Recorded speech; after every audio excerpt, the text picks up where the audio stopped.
Many of you have probably heard of Fortune Street, or remember your younger self playing it 10 years ago on a Wii and getting demolished by your dad, who knows how the stock market works. Or maybe that's just me. This video is about the history of the game, what happened to it, and why the sequels are not available in the United States. Fortune Street, also known as Boom Street or Itadaki Street, first hit the shelves in 1991 in Japan. It was published by Enix, who also created the Dragon Quest series. It was played on the Nintendo Famicom console, and it obviously did not have incredible graphics by today's standards, but they were good at the time. The game worked similar to how it does now. It was just a lot harder to tell what everything meant since it wasn't incredibly visual at the time. Now that you know how the game started out, it's important to understand how it developed and eventually came over to the United States. There was a lot of sequels released before the game eventually came to the US. I will quickly go through all of them without delving into too much detail. Itadaki Street 2 in 1994 for the Super Famicom, Itadaki Street Gorgeous King in 1998 for the PlayStation, Itadaki Street 3 in 2002 for the PlayStation 2, Dragon Quest and Final Fantasy and Itadaki Street Special in 2004 for the PlayStation 2, then a portable version for the same game in 2006, Itadaki Street DS and mobile in 2007, and finally, Dragon Quest and Final Fantasy and Itadaki Street Mobile in 2010. June of 2011. Nintendo announced they would be releasing a game called Fortune Street at E3.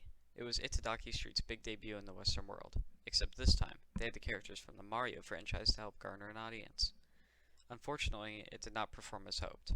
On paper, it looks like a success considering there was 250,000 sales in America compared to Japan's 170,000. You do need to remember, though, that North America has triple the population of Japan, and in the rest of the world where the game was known as Boom Street, the game did horribly. All of Europe was only 30,000 sales, and same with South America/Oceania. This failure caused the future games in the series to not be released outside of Japan.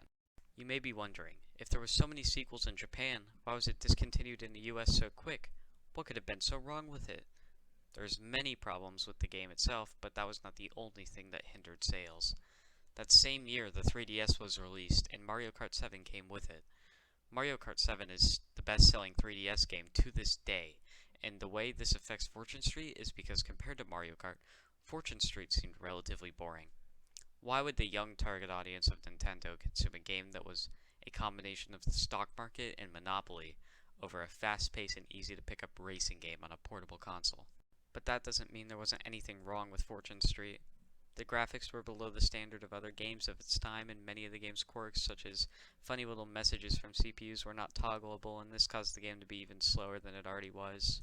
There was just a lot of unresolved issues that caused the game to be unbearable for many people. Without a lot of uninterrupted time and friends or family to play with, it was almost impossible to have fun with the game. There was online, but it wasn't that fun because party games just aren't the same when you aren't playing with friends. Even though the game did not sell as well as Nintendo had hoped in the US, Japan has kept up with the series, and the latest game for the PS4, Itadaki Street, Dragon Quest and Final Fantasy 30th Anniversary, was released in 2017.